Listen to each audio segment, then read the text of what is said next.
नमस्कार साथियों, दोस्तों आपके अपने चैनल प्रभु यूपी में एक बार पुनः स्वागत है। आज 25 अगस्त को जो है यूपी पुलिस कांस्टेबल के लिए 5वें शिफ्ट का पेपर जो है कराया गया है। और अगर मैं आपसे कहूं कि कांस्टेबल के पेपर में एसआई से भी हार्ड क्वेश्चन पूछे गए हैं तो ये कहना गलत नहीं होगा। मैंने यूपीएसआई के बहुत सारे प्रीवियस ईयर लगाए हैं, बहुत सारे क्वेश्चन को सॉल्व किए हैं, लेकिन आज जो मैंने पेपर देखा यूपी पुलिस कांस्टेबल का, सच में इसने रिकॉर्ड तोड़ दिया। आज सुबह के शिफ्ट में जिन बच्चों का पेपर था उनके लिए मेरी जो है मतलब यही कहूँगा कि भाई आप परेशान मत हो, नॉर्मलाइजेशन होगा, आपको पूरा फायदा मिलेगा।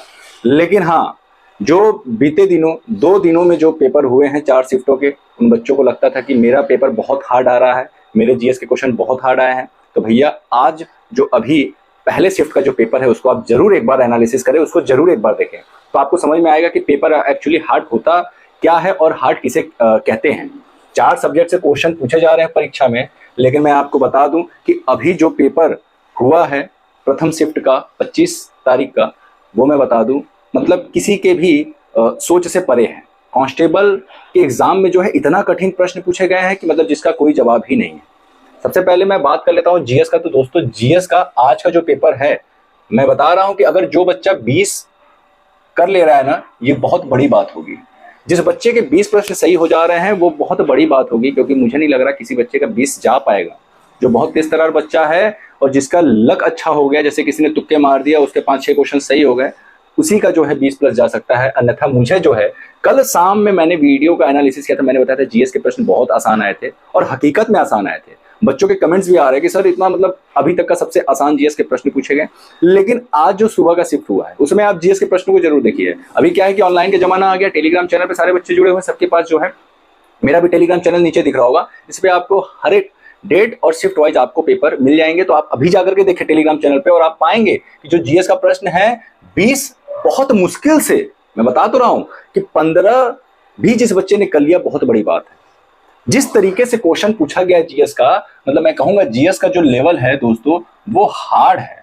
जीएस का लेवल हार्ड है। पहली बार मैंने ऐसा बोला है, मैंने मॉडरेट टू हाई बोला है, मॉडरेट टू हार्ड बोला, लेकिन हार्ड कभी नहीं बोला। लेकिन पहला ऐसा शिफ्ट है आज जो है जिसका जीएस का प्रश्न मतलब ऐसा पूछा गया है कि किसी को जो है हवा तक नहीं लगा, किसी बच्चे को।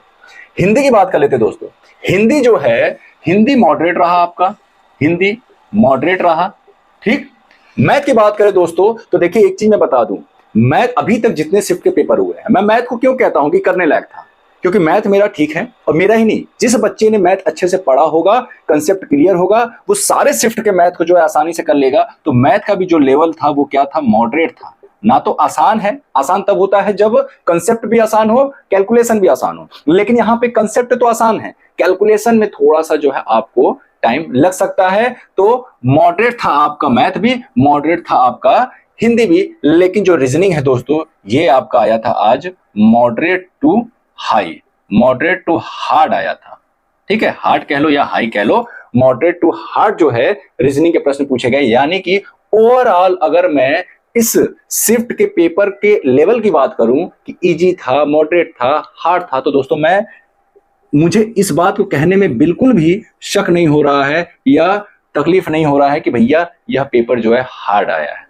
और मैं बता दूं, अगर नॉर्मलाइजेशन होता है तो इस शिफ्ट के बच्चों को, ठीक है, 25 अगस्त के फर्स्ट शिफ्ट के बच्चों को जो है नॉर्मलाइजेशन में अभी तक का जो मैंने पेपर देखा है सबसे हार्ड आया है। अब देखना ये दिलचस्प होगा कि क्या सेकंड शिफ्ट का पेपर भी ऐसा ही पूछा जाता है। अगर सेकंड शिफ्ट का भी ऐसा पेपर पूछा गया तो जो 30-31 वाले बच्चे हैं ना भैया, कमर कस लो, कमर कस लो भैया, 30-31 वाले, कमर कस लो 30-31 वाले, क्योंकि आपको वैसे भी गैप मिल जा रहा है 26, 27, 28, 29, 4 दिन का आपको समय मिल रहा है। आपका पेपर यकीनन मैं गारंटी के साथ कह सकता हूं कि आपका पेपर मॉडरेट टू हाई रहने वाला है, ठीक है। बिल्कुल उम्मीद मत करना कि कल जो शाम का पेपर था वैसा जीएस का प्रश्न पूछ देगा कि ब्रिटिश हुकूमत से भारत कब आजाद हुआ था, लौह पुरुष किसे कहते हैं। और इसके अलावा जो है कि एक क्वेश्चन और उसमें पूछा गया था कि भारत की प्रथम महिला प्रधानमंत्री। इस तरीके से क्वेश्चन नहीं पूछा जाएगा। तो 30-31 वाले बच्चे कमर कस लो। अभी मैं वीडियो बनाऊंगा कौन कौन से टॉपिक से जो है क्वेश्चन पूछा जा रहा है। एक बार फिर से मैं बता दूं कि जो जीएस के प्रश्नों में है, जीएसटी से 2 प्रश्न फिर पूछे गए, जीएसटी से 2 क्वेश्चन दोबारा पूछे गए हैं। और इसके अलावा आपका जो है एक फुल फॉर्म फिर से आया है, ठीक, एक फुल फॉर्म फिर से पूछा गया है। और उसके बाद जो है मैं बता दूं कि अगर आप बात कर रहे हैं मैथ की दोस्तों, तो मैथ में जो है दोबारा से काम समय जो है, काम समय से क्वेश्चन 2 पूछे जा रहे हैं। चाल दूरी समय से भी क्वेश्चन जो है आ रहा है। और इसके अलावा जो है आपको मैं बता दूं कि पार्टनरशिप यानी साझेदारी से क्वेश्चन जो है हर एक शिफ्ट में पूछे जा रहे हैं। आपको मैं बता दूं चाल दूरी समय, काम समय, साझेदारी, ये सभी टॉपिक मैंने पढ़ाया हुआ है। आप चैनल पे जाके देखिए, इसी चैनल पर आप प्लेलिस्ट में जाइए, गणित नाम से एक प्लेलिस्ट होगा, वहां पे आप देखिए, आपको सारे टॉपिक जो है क्लियर दिख जाएंगे। और अगर आपने उन सारे चैप्टर्स को पढ़ लिया, यकीनन आपके स्कोर मैथ में आप स्कोर कर सकते हो। मैथ में एक बार फिर से मैं बता दूं कि यूपी पुलिस कांस्टेबल री एग्जाम जो हो रहा है हमारा, इसमें मैथ के प्रश्न जो है 20 प्लस ही पूछे जा रहे हैं। 21 प्रश्न तो सीधे सीधे मैथ के आपके सिलेबस से पूछे जा रहे हैं। अगर आप डीआई को भी उसमें इंक्लूड कर लेंगे तो तकरीबन 23 से 24 प्रश्न, एवरेज मैं बता रहा हूं 23 से 24 प्रश्न जो है, अगर आप कुछ क्वेश्चन ऐसे होते हैं जो रीजनिंग में भी पूछे जाते हैं, तो अगर आप उसको भी शामिल कर लेंगे तो 25 प्रश्न जो है मैथ से आ रहे हैं।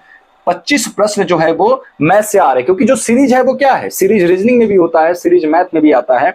तो 25 प्रश्न अगर हम बात करें एवरेज जो है मैथ में हर एक शिफ्ट में पूछे गए हैं। तो आप लोग जो प्रश्न रहते थे ना कि सर क्या हम बिना मैथ के सिलेक्शन ले सकते हैं, अब आप बताओ कि 150 में से आपने 25 क्वेश्चन हटा दिए, अब 125 ही बचा है। 125 में आप कितना सही कर लोगे, कितना सही कर लोगे। इसलिए मैं कहता था कि मैथ पे ध्यान दो। इसलिए मैं जो मैथ पढ़ाता था बिल्कुल बेसिक लेवल से पढ़ाता था, एक एक चीज बताता था, एक एक कैलकुलेशन बताता था, यहां तक कि आपको उसमें जो आपको जो भाग देना या फिर जो इधर से उधर बराबर के इधर उधर करना, या फिर आपको यूं कह लूं कि जो पॉइंट्स वाले जो गुणा भाग रहता था, वो सारा चीज मैं बताता था अपने वीडियो में, इसीलिए कि आपका कंसेप्ट, आपका जो बेसिक चीज है वो स्ट्रांग हो जाए। लेकिन आप लोगों का क्या कहना था कि भैया मैथ छोड़ देंगे, रीजनिंग, हिंदी और जीएस की बदौलत हम सिलेक्शन ले लेंगे। तो अब बताओ मुझे जीएस का प्रश्न कैसा पूछा गया, क्या आप जीएस, रीजनिंग और हिंदी के बदौलत सिलेक्शन ले सकते हो?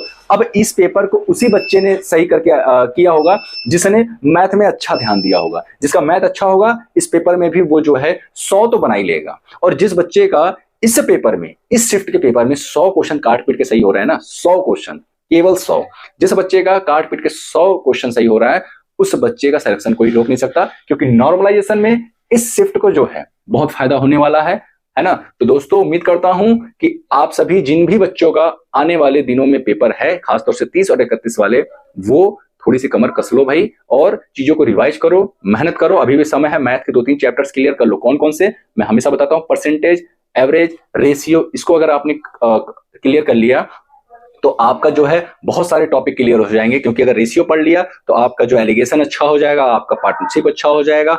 और उसके बाद डीआई में भी इन्हीं तीनों का काम है, परसेंटेज, एवरेज और रेशियो, ठीक है। और इसके अलावा आपको काम समय, चाल दूरी समय, और फिर इसके अलावा एक और टॉपिक है दोस्तों जिससे कि क्वेश्चन पूछा जा रहा है, वो है साझेदारी से हर एक शिफ्ट में जो है क्वेश्चन पूछे गए हैं। तो दोस्तों अभी मैं एक वीडियो लेकर के आऊंगा, उसमें बताऊंगा कौन कौन सा इंपॉर्टेंट टॉपिक है। 30 और 31 वालों के लिए मेरा एक स्पेशल वीडियो होगा। आप सभी जुड़े रहे इस चैनल से, यकीनन आपको फायदा होगा दोस्तों। फिर मिलते हैं किसी अन्य वीडियो के साथ, तब तक के लिए जय हिंद, जय भारत।